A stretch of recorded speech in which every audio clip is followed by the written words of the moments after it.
მე როგორც ამ მიწაწყლის შვილი არ მინდა რომ ჩემი სოფელი განადგურდეს ვიღაცების ჯიბების გასქელების გამო. წინააღმდეგ იმიტომ ვარ რომ ეს არის ჩვენი მიწაწყალი. მე აქ დაბადებული ვარ გაზრდილი ამ მთებში ამ სოფელში. პირდაპირ ეს ბურყით სამშობლო მიმდინარეობს ჩემი პირადად ჩემი სახლის წინ მთაში. აი ეს მთა ნახევრად რო არ გვექნება მთლიანად, აი მან ცხოვრება იქნება შეუძლებელი. ერთი არის რომ ხმაური მეორე იქნება დაავადებები, მესამე იქნება აი ბუნება რო არ იარსებებს ხალხი ფიზიკურად, ეხა ჩემი მშობლები, ასაკიანი მშობლები მყავს, აი ამ ბუნების ხარჯზე ცხოვრობენ ამდენი ხანი. კაზრეთის кейსი, რომელიც დამტრეულია მთლიანად იქაურობა, გათხრილია მიწა, იქიდან ამოღებული მიწა, ანუ რომელიც ფერადი თონების მოსაპოვებლად იყენებენ მაგ მიწებს და ხარშევენ სხვადასხვა ქიმიური რაღაც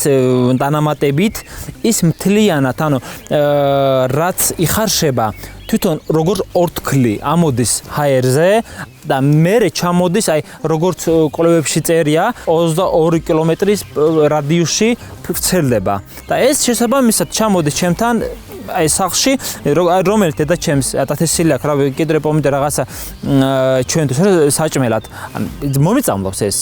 კუცაცავი აგერ ამ მთის უკან არის უზარმაზარ კუცაცავი რომელიც აი მზე რო ამოდის ორთქლდება ქარი რო არის მთლიან მოაქვს ჩვენთან არა მარტო ჩვენთან მთლიანად აი ბოლნისის ტერიტორიაზე ან 22 კილომეტრი რო დავთვალოთ ეპიცენტრი აქედან მიდიხარ მარნეულში მიდიხარ დმანისში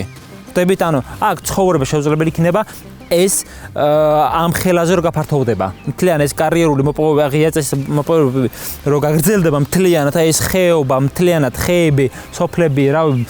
არაფერი არ იქნება აქეთ დარბაზის ხეობა და რომელიც შედეს ეს სოფელი არც ერთ სოფელში არ ყოფილა არც ერთ სოფლის მოსახლეობასთან მოლაპარაკება არ ქონიათ არც ერთ მოქალაქესთან პირდაპირ არ იყვნენ ჩამოსულები და არ აინტერესებდათ იმათი აზრი რომ შენ ხარ აქ ამ სოფლის მაცხოვრებელი შენ აი რას ფიქრობ ამ საქმეზე ჩვენ რაღაცა რო დავიწყოთ